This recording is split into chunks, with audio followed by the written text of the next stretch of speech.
le commissaire provincial de la police nationale congolaise Kasaï oriental. Mon général, les unités de la garnison ville de Mbujimaï sont rangées pour vous accueillir et vous rendre les honneurs à l'occasion de la grande parade de ce jour. Présent dans le rang 1850, je vous invite de passer les unités en revue. Les commandants de troupes, les commissaires supérieurs, Henri Kibono. Le stade Kachala-Bonzola a vibré ce samedi 1er novembre 2025 au rythme d'une parade éducative et hautement symbolique, dirigée par le commissaire divisionnaire adjoint André Mbombo Manda, patron de la police nationale congolaise au Kasaï oriental. Après avoir passé en revue les troupes, le général André Mbombo a exprimé sa gratitude au chef de l'État, Félix-Antoine Tshisekedi Tshilombo, pour avoir mis officiellement fin au système des informateurs bénévoles, IB en sigle, au sein du commissariat provincial, en tirant chapeau bas au commissaire général de la police nationale congolaise pour le travail remarquable accompli à l'échelle nationale. Dans une allocution marquée par le sens du devoir, il a exhorté l'ensemble du corps policier au professionnalisme, à la discipline et au strict respect de la mission fondamentale de la police, celle de sécuriser la population et leurs biens, maintenir l'ordre public sans brutaliser et intervenir avec efficacité en cas de trouble. Dans une allocution marquée par le sens du devoir, il a exhorté l'ensemble du corps policier au professionnalisme et à la discipline et au strict respect de la mission fondamentale de la police, celle de sécuriser la population et leurs biens, maintenir l'ordre public sans brutalité et intervenir avec efficacité en cas de trouble. Mbote Pe Bobo Tonabino Banso.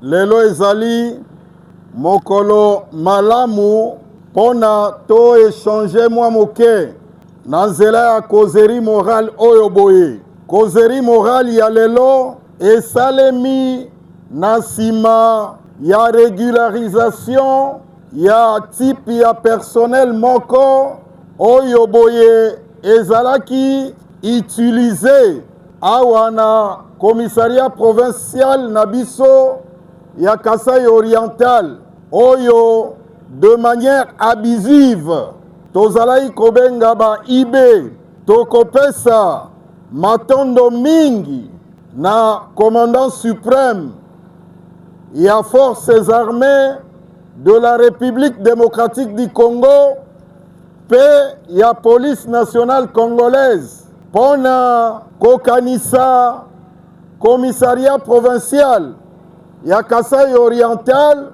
po ete type ya personnel wana oyo tobengi IB to informateur bénévole bazala régularisé ezali lokumu monene pe ezali signe ya kotalisa ete mokonzi ya mboka commandant suprême azali solo na kosala nyonso po ete police nationale congolaise ezala effectivement bien encadré pe personnel na yango bazala bien administré pamba te ba IB wana ba mosusu basali plus de 6 années tango mosusu même koleka 6 ans bazalaki administré de manière abusive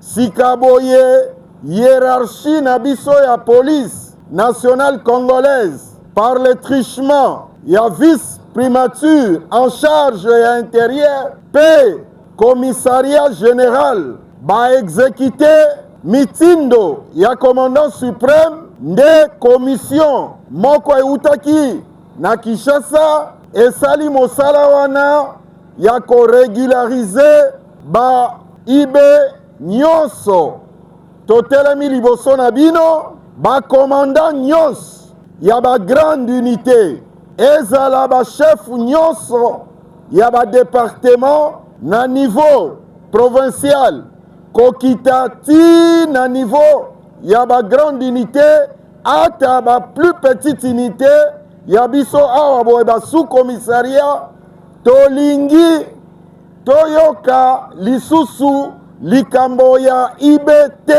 processus wana ya régularisation ebandaka na identification pe na contrôle oyo eloko oyo esalemaki ya liboso ya mibale etikali mpona ntango komission lisusu ekozonga nayebi te ndenge bakonzi bakodeside bakoya sika mpona kofinalize mpo bakota na processus ya paye. Il faut la patience ekosalema mpo ete bakonzi bazali kokanisa malamu mpona biso to facilite bakonzi ete mosala esalema malamu tokofasilite bakonzi na nzela ya organisation policier nyonso azala na unité na ye mpe ayeba kosala mosala maye mokonzi na unité na ye akosenga ye asala moko te akoyoka nalingi nayoka te na unité moko quelconque commandant azali kotekela bapolisier bakarte nalingi nayoka eloko wana te awa boye nazali kopesa instruction directement na kati ya parade mpo na P2 bureau 2 basala mosala na ya bango mosala na bango ezali koede ete fonctionnement ya baservice ezala normal esika oyo mwa mbilinga ezali bainforme hiérarchie mpo ete azwa badisposition basanction ekozala sévère nde tosengaki na cadre ya formation continue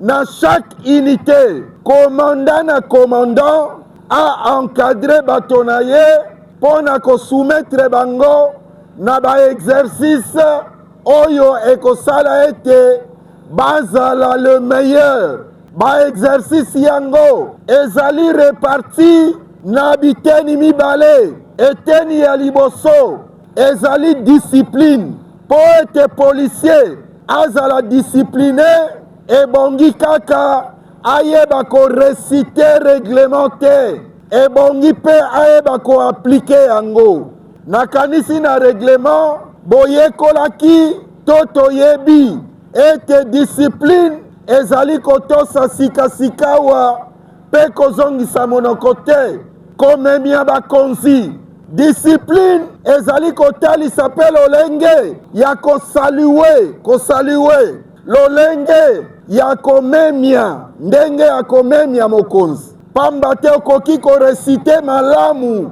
discipline me soki oyebi ndenge ya kosalue te soki oyebi ndenge ya kosimba mondoki te soki oyebi service intérieur te soki oyebi lolenge ya komonte garde te soki oyebi lolenge ya koprotege population te ozali mpe indiscipline pamba te otosi mateya oyo oyekolaki te pamba te discipline elobi baye baboyi kosala maye mokonzi alobaki mateya oyo bateyaka biso ezali bainstruction permanente mpona kosala ete service na biso ezala li policier oyo azali professionnel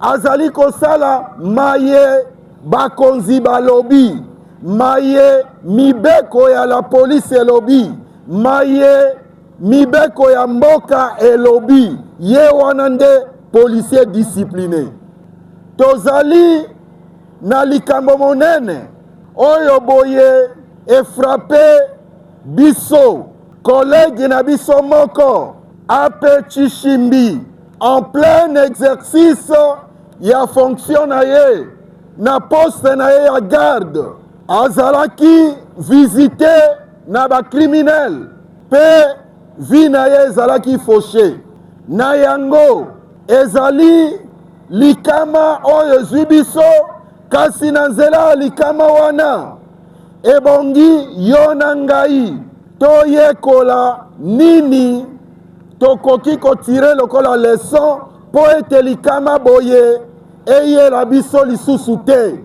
Tozwaki ba observation ya hiérarchie ya mokonzi na biso commissaire général atuni ebandi ndenge nini policier wana azala ye moko na poste ya garde.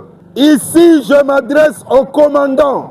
Point ya liboso, policier akoki kozala na poste ya garde ye moko te. Policier azalaka de garde toujours en binôme, deux. Na moko na coéquipier na ye. Oyo lelo etikala instruction permanente pona ba commandant oyo bazali ko détacher bato na ba poste ya garde. Ezala na niveau ya service intérieur, ba garde ya ba état-major na biso, ba garde ya ba amigo, batiaka policier moko te. Ezala ba poste ya garde, pa ya ba requérant. Il faut bazala mibale misato tina likolo.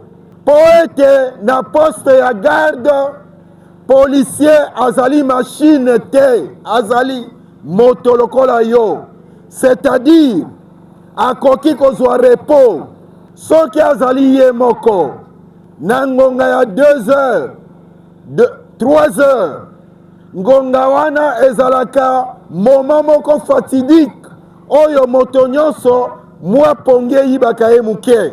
Soki bazali mibale, to misato, bakosala rôle ya repos.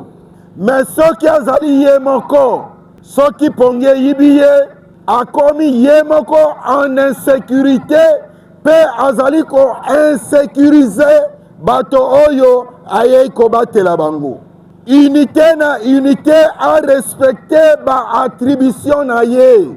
Soki tosilisi kozeri oyo na troupe, na kobenda ba commandant na pembeni, tango mosusu awa ou bien bakolanda ngai na bureau na état-major, pona kobenda bango matoi likolo ya ba détachement, gardiennage.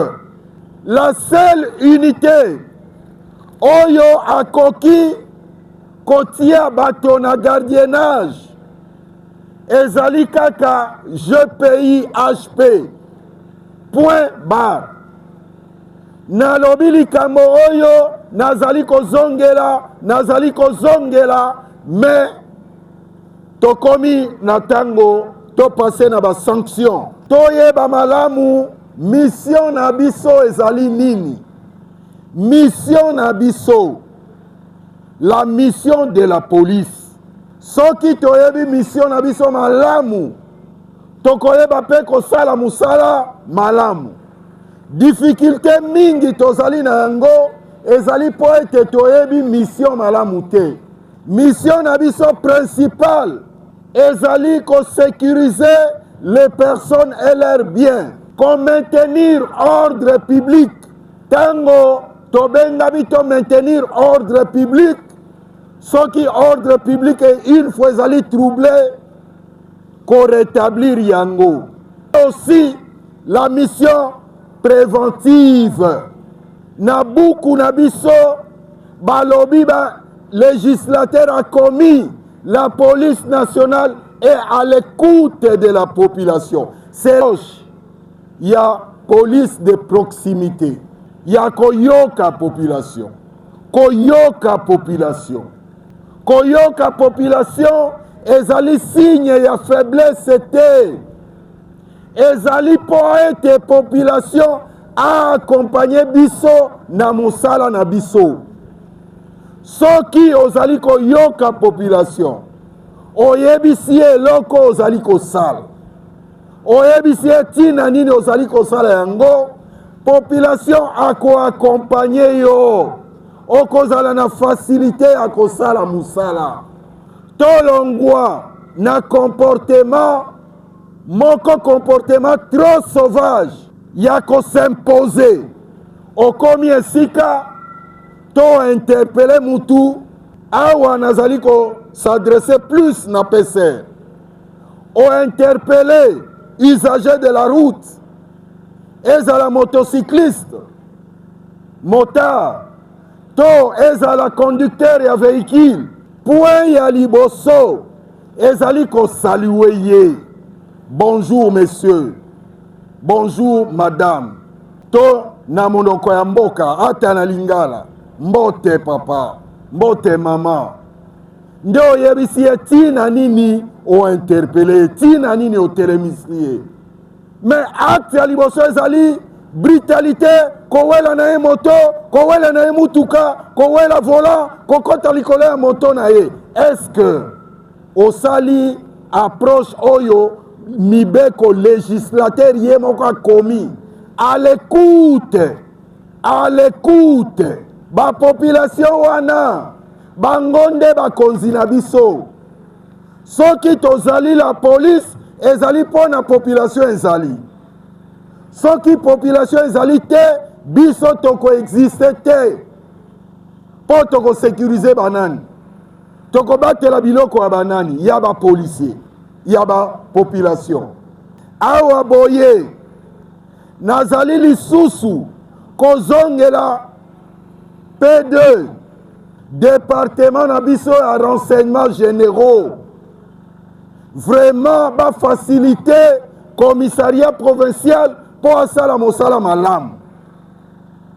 Balongwa na ba accusation gratuite, na ba haine, bal sungande musala ekende liboso.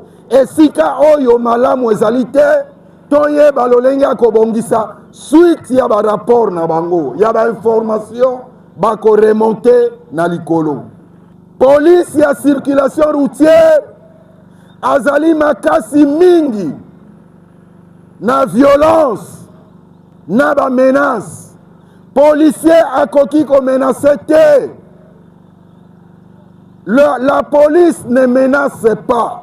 La loi dit la force reste à la loi. Soki moto aboyi kotosa, c'est en ce moment-là qu'on applique la contrainte. Mais yo bandi mbala moko na contrainte. Ce n'est pas comme ça. Attends la justice. Décision judiciaire, soki tribunal to cour. Akamati décision, exécution nango, bakendegena no pa ya moto yo azali condamné. Balakisi ye décision, soki aboyi ko s'exécuter, nde basali réquisition na force publique pour ba contraindre ye à s'exécuter. Tango tozali face ya ba manifestant, ebongi biso moko to provoquer bango te. C'est comme ngai moko personnellement na kitaki na hémicycle na siège ya assemblée provinciale esika samedi vendredi oyo lobi awa bandeko na biso oyo basalaki marche na bango po ba déposer memo ndenge biso moko un officier alingaki a provoquer bango ko brutaliser bango alors que bango moko bazalaki pacifique. La police n'est pas une force brutale. La police c'est une force consciente qui respecte la loi, qui veille au respect de la loi. Brutalité ezali na esika te na kati ya la police. Dans les soucis de bien passer les festivités de fin d'année, le numéro 1 de la police au Kasaï-Oriental a appelé à la vigilance renforcée et à la collaboration active avec la population et à l'intensification des patrouilles sur toute l'étendue de la province. Nul n'ignore, moko kati na biso abungite était est de la République, ezali agressé, pe monguna en complicité na baemba susu oyo balingi kotambola na mboka na kotosa mibeko te, bamatoi bambongi bakenda koyokana na ennemi l'envahisseur pe bafandi na eteni ya mabele na biso na Goma na Bukavu. C'est-à-dire quoi? Biso lokola tozali baye bazali kosala pona kobatela mboka basimbi mandoki ebongi attitude na biso to adapte yango na situation mboka ezali kokonete. Un policier akofungola miso na ye malamu. Policier amonaka lokola civil te. Policier soko atali boye atali mutu to atali esika moko bato bazali miso na ye akotambusa likolo ya bato wana nyonso. Soki amoni moto moko suspect akopusa na pembeni na ye to akosignale bato ya bureau 2 bato ya P2 banon apparent po ete bazwa moto boye en charge po toyeba makanisi na ye ezali nini akomi awa ndenge nini. Bainfiltration ezali kosalema bapolisier bofungola miso biso nyonso miso ezala ya kofungwama mpona komona matoyi ekoma molai mpona koyoka po ete oyo ezali mabele na biso tozali na mosusu te kaka oyo tokobatela yango mpe tolapaki na yo na ngai na mosala oyo ya métier d'arme ete makila na biso ezalaka mpo na ekolo miso ezala ya kofungwama. Baunité nyonso ezali mise en alerte bokozwa TG conformément na bainstruction oyo ewuti na commissaire général tozo répercuté yango na kanisi tosalaki accusé ya réception bozozwa yango kaka au plus tard lelo après-midi po ete unité na unité ayeba ete tozali en alerte na kanisi esika oyo boye toyokani malamu mpenza. Cette grande causerie morale s'est clôturée par un défilé impressionnant, ponctué d'hommages rendus aux policiers tombés en service dans un esprit de reconnaissance et de mémoire honorée.